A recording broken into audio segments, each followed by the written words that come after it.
और अब बात करेंगे हिमाचल की एक खबर की कि हिमाचल में नए कैडर के तहत आईएएस और आईएफएस अधिकारियों को लेने से हिमाचल सरकार द्वारा इनकार किए जाने का यह मुद्दा है और यह अब सियासी होता जा रहा है। इसको लेकर एक और जहां मुख्यमंत्री वित्तीय बोझ की बात कर रहे हैं तो दूसरी तरफ विपक्ष इसके बहाने प्रदेश सरकार को घेरने में जुटा हुआ है।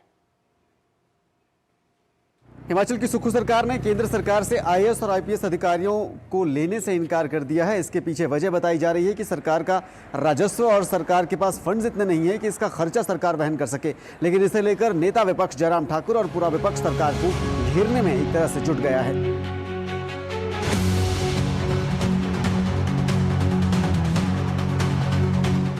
केंद्र सरकार द्वारा नए कैडर के तहत हिमाचल को मिलने वाले आईएएस और आईपीएस अफसरों को लेने से हिमाचल की सरकार ने इनकार कर दिया है।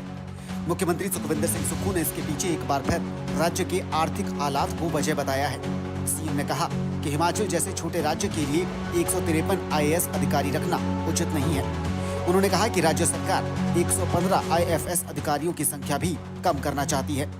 मुख्यमंत्री ने इस फैसले के पीछे प्रशासनिक दखलंदाजी कम करने को भी वजह बताया है।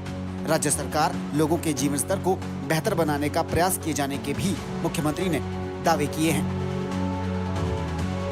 केंद्र सरकार ने हिमाचल सरकार से नए कैडर के तहत आईएएस और आईएफएस अधिकारियों की आवश्यक संख्या बताने को कहा था, लेकिन मुख्यमंत्री सुखविंदर सिंह सुक्खू ने अधिकारी लेने से ही इनकार कर दिया। मानना है कि हमारे छोटा सा प्रदेश है, हमारी जनसंख्या 70 लाख के करीब है, यहाँ 153 आईएएस रखना वो वाजिब नहीं होगा और इसलिए मैंने कहा कि ना तो हमें आईएएस की जरूरत है ना आईपीएस की जरूरत है। वहीं विपक्ष इस मुद्दे को लेकर भी सरकार को घेरने में जुटा है। जयराम ठाकुर ने कहा कि मुख्यमंत्री संविधान के संघीय ढांचे का ही उल्लंघन कर रहे हैं। उन्होंने आरोप लगाया कि एक और मुख्यमंत्री दागदार अधिकारियों को अपने सलाहकार मंडल की फौज में शामिल कर रही हैं और दूसरी तरफ प्रदेश के विकास में सहयोग देने वाले अधिकारियों को लेने से ही इनकार कर रहे हैं। साथ ही उन्होंने प्रदेश सरकार पर विपक्षी विधायकों को तवज्जो न दी जाने के भी आरोप लगाए हैं और इस पर नाराजगी जताई है।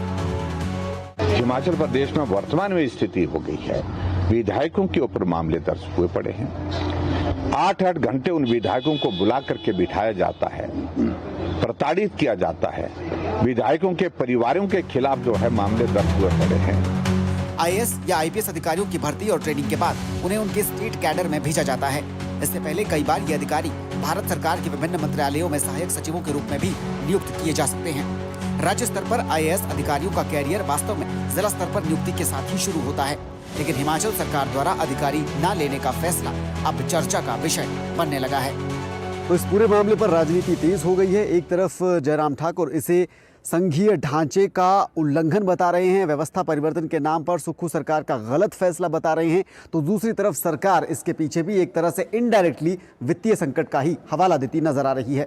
शिमला से कैमरा पर्सन राकेश कुमार के साथ धर्म प्रकाश, डीडी न्यूज।